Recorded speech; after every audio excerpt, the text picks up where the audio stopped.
Percakapan 18 dan Shloka 29. Wahai Arjuna, sekarang dengarkan pembagian inteligensia atau buddhi dan keteguhan hati berdasarkan masing-masing guna atau sifat. Selama ini kita anggap kalau sudah mencapai tingkat buddhi, kita sudah berada di kawasan aman, di wilayah aman. Krishna menjelaskan tidak. Buddhi pun ada 3 bagian, sesuai dengan guna. Jadi kalau seseorang sudah mencapai tingkat yang kita sebut menjadi Buddha, itu pun kita harus hati-hati, kita berada di mana? Di tingkatan mana? Guna kita seperti apa? Ini saya kira saya belum pernah membaca ini di tempat lain, bahwa orang yang sudah dianggap berbudi pun, sudah pencerahan pun, tetap ada dampak dari 3 guna.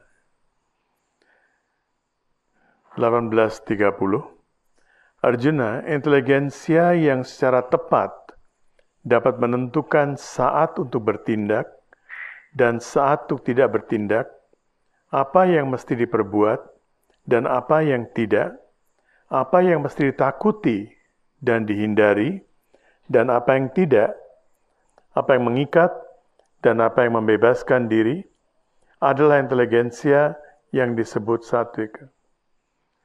Yang tadi saya kira jelas ya, bertindak pada tempatnya dan sebagainya. Kita sudah sering membahas hal itu. Yang penting di sini adalah apa yang mengikat dan apa yang membebaskan diri.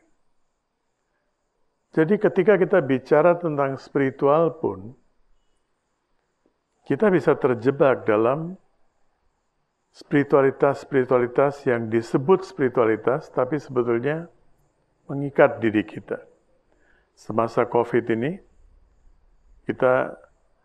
saya mendengar tentang 2 kematian teman-teman lama yang pernah kita kenal. Ya. Dan dua-duanya ini berada pada tingkat satvik mungkin. Ya. Tetapi di situ, tidak bisa memisahkan spiritualitas mana yang mengikat dan spiritualitas mana yang membebaskan. Ini pun sebetulnya harus dilewati, buddhi pun harus dilewati. Berada pada buddhi pun, kita bisa terjebak dalam pseudo-spiritualitas. Banyak orang bicara tentang dimensi kesekian ya. Dimensi keseberapa pun juga, semuanya masih berada sebaik-baiknya berada pada tingkat buddhi. Dan di buddhi pun masih ada 3 tingkatan, satwik, rajasik, dan tamasik. Jadi bertindak sesuai dengan ketepatan. Apa yang tepat, apa yang tidak tepat. Ya.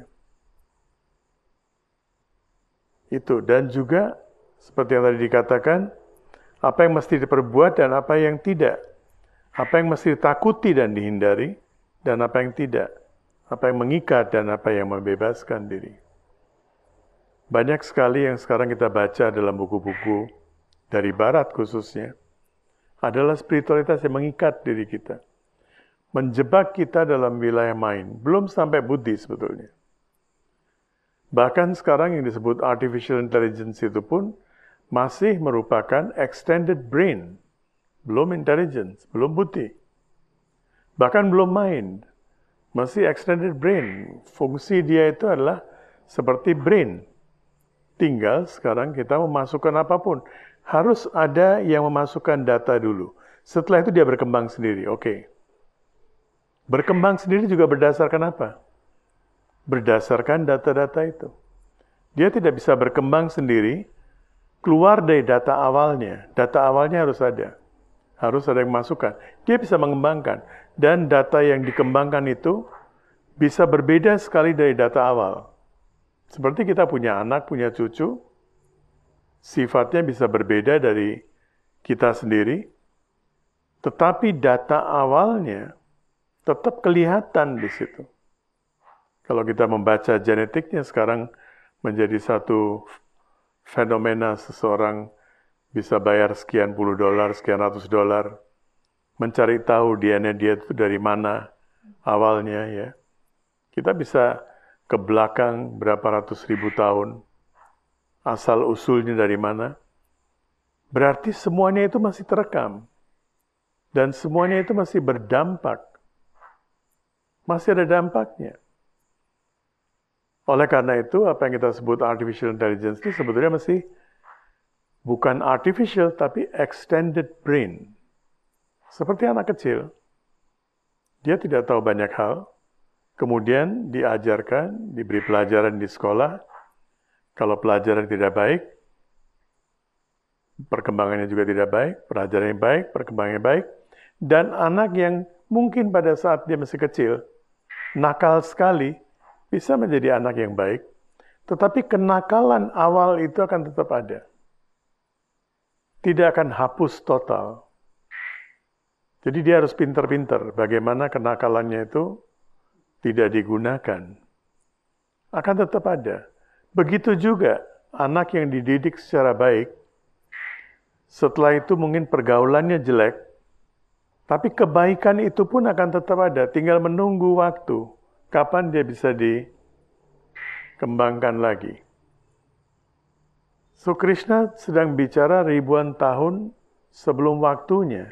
Sekarang kita bisa menjelaskan, bahkan apa yang kita sedang jelaskan sekarang ini, barangkali di ulasan Bhagavad Gita yang sudah terbit, nggak ada ulasan seperti ini karena berkembang terus. Berkembang terus dan apa yang ditulis oleh Krishna masih relevan juga. Ke-31, inteligensia yang tidak mampu membedakan antara dharma, kebajikan, dan adharma, kebatilan, apa yang mesti dilakukan dan apa yang mesti dihindari adalah bersifat rajasik. Dia bingung, inteligensia yang bingung, mana dharma, mana adharma. Yang ngerti dharma, adharma itu adalah satwik. Satwik itu pun belum berada pada tahap level yang paling tinggi, itu pun harus kita lewati. Tapi yang tahu dharma, adharma adalah satwik. Kalau rajasik, dia akan terbawa oleh nafsunya, oleh gairahnya. Dia senang dengan sesuatu, dia akan mengejar itu, dia akan melindungi. Misalnya kita juga punya relasi atau apa. Kalau kita senang sama orang itu, semua kesalahan tidak akan terlihat. Tidak senang, kesalahan sedikit pun terlihat. Nah, itu bukan dharma. Itu mesti berada pada tingkat suka, tidak suka. Ke-32. Wahai Arjuna, inteligensia yang melihat adharma, kebatilan, sebagai dharma, kebajikan, dan dalam segala hal melihat kebalikan dari apa adanya, demikian inteligensia yang tertutup oleh awan kebodohan seperti itu bersifat tamasik. Kalau yang rajasik masih belum bisa mendecide, belum bisa menentukan mana dharma, mana adharma. Tamasik, dia bisa menentukan. Yang dharma dia anggap adharma, yang adharma dia anggap dharma. Kebajikan dianggap kebatilan, kebatilan dianggap kebajikan. Yang baik dianggap buruk, yang buruk dianggap baik. Tamasik ini yang kita harus jaga-jaga sekali dan dalam pergaulan, dalam apa.